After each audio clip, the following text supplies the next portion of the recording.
You want to run something slightly different. D&D has been done, it's over with, you've had your fill of fighting dragons and slaying monsters and all those kinds of wonderful things. Oh, let's be honest, who's ever going to get to that point? It's a great game, but maybe you want to branch out, try something new, run a second group, for example.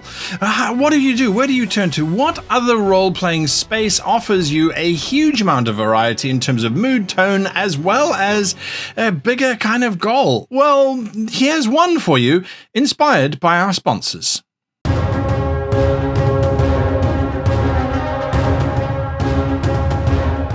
Very seldom do I get super excited about a new RPG system. Often they're derivative, or they've come from somewhere else, or the mechanics are just so clunky to be cool and complex that they kind of get in the way of the story. Maximum Apocalypse, however, is not that. As sponsors of today's video, the rulebook that they've released to reviewers like myself before their Kickstarter, which launches shortly, check out the link down below, by the way, is absolutely breathtaking. I've been inspired to actually run a game based on the contents of this.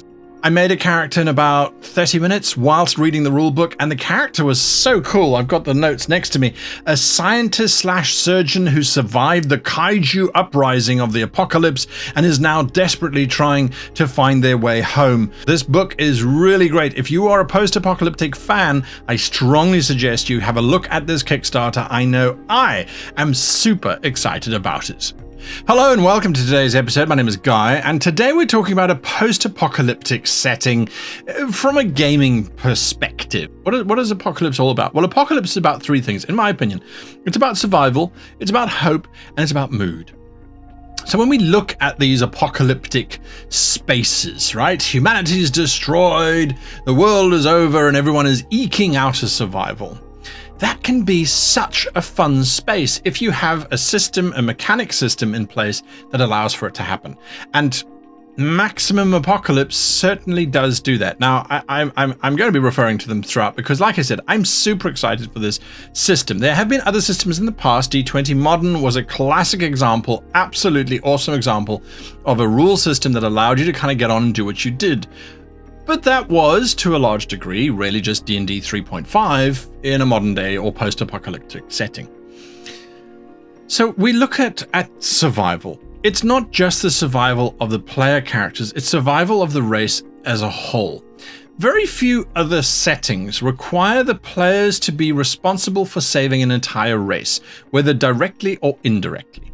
If the player characters die, the human race has become weaker as a result of their death. If they succeed, the human race has become stronger as a result of their success.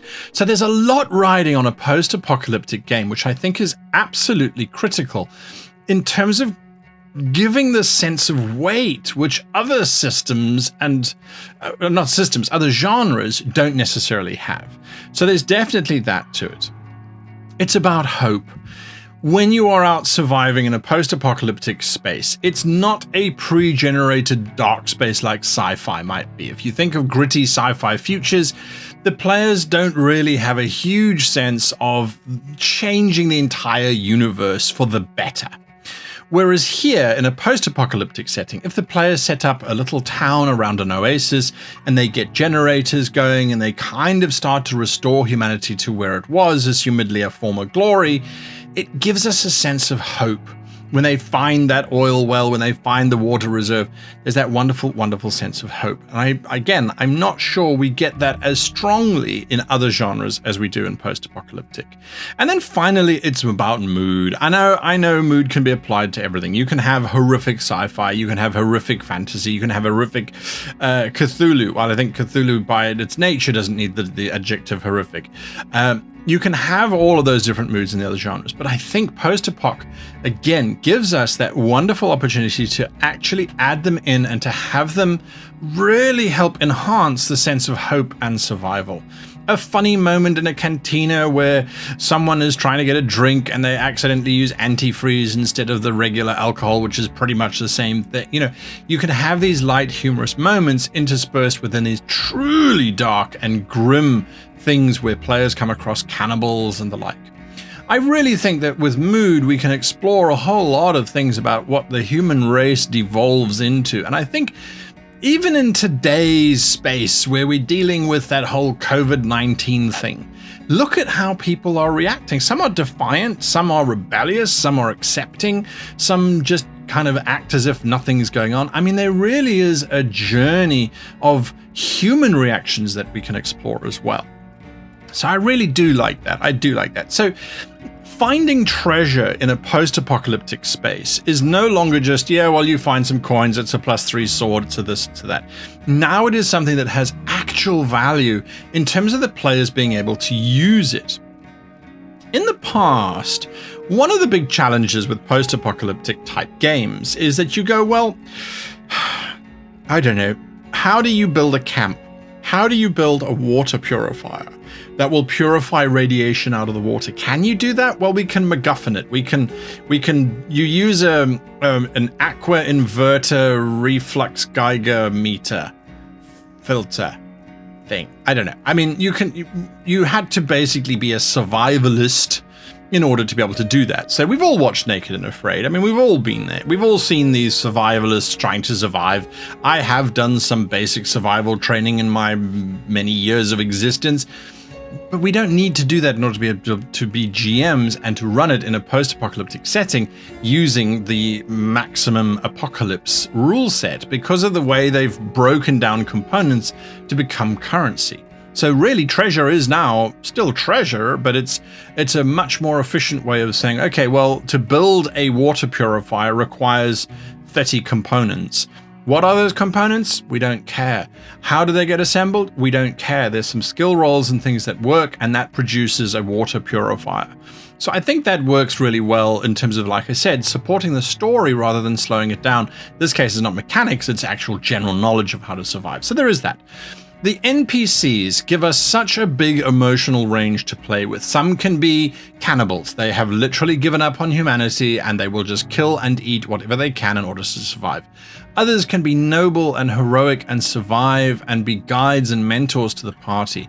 And I think that the important thing with a survival style post-apocalyptic game is having lots of people and then having less and almost no people and then lots of people. It's about building communities, destroying those communities, having the survivors continue, build up some more, destroy. Remember, we're playing with survival and hope and mood. So for good moods, yes, we've got this little town, it's surviving, it's brilliant, everything is great. We have a couple adventures where we're building in those NPCs, we're really making everyone feel happy, and the next minute the giant kaiju comes walking through and vaporizes half the NPCs with a blast of radiation, and then it eats at another quarter of it, so then only a quarter and our PCs survive to carry on and hopefully bring us some hope to finding a new place to defeating these things. So the mood can go in all different directions, and it's important that it does that. Now, finally, when we look at these kinds of games, something that a lot of people don't, I don't want to say include, but don't think about, is what is the end game? In other words, the players are going to be struggling to survive. Now, that is a theme that can become, after a while, quite mundane. I've struggled to survive for 10 levels now. I am kind of over struggling and surviving. When does it actually get better? And there is that wonderful moment that you experience if you are surviving once you've got your lean-to going, you've got your fresh water going, you've got your basic things set up where you go, wow. Okay, we've made it. Now it's about making it comfortable. Now it's about making it happy. And ultimately, it's about rebuilding. So think about what would be the ultimate outcome for the post-apocalyptic survival space. So if it's giant kaiju running around and they are destroying everything, it is when the last one is destroyed. That is the end game of the campaign to a large degree. So you still plan these out as you would normally, but I do feel that you need to have a sense of the world changing over time. So we've had this catastrophic event and the PCs are surviving and they're doing stuff, but something is coming back. Whether it's the PCs find a gully and there are little shoots of new plants growing that have absorbed the radiation, and that there is a promise that there is hope for the future and that survival will continue. It's a theme that has to be there, but that promise that your characters have made it and life is going to get better is such an amazing reward to give your players at the end of the campaign. So they've defeated the big bad, they've found the oil reserves, the water reserves, you choose your thing, but That is what we're after when we are running a post-apocalyptic game. Those are some of my surface thoughts on it. Obviously, I was inspired by our sponsor, which usually is the case because we only really talk about sponsors, stuff that we actually want to use in our own games. So there we go, it makes sense. Anyway, until next time, I wish you and yours the very happiest of gaming. So as our wonderful Patreons scroll up on the side of the screen, Maximum Apocalypse was today's sponsor, if you couldn't guess. It is a Kickstarter that is launching shortly. Check out the link down below in terms of when and where and how you can sign up to follow this. It is an awesome, awesome role-playing game that I think is going to really be one of the benchmarks in terms of post-apocalyptic RPGs, and is probably one of the most exciting systems that I've seen in a while, because it's not that different, but what it is and where it's different, it is different, and it is perfectly done so.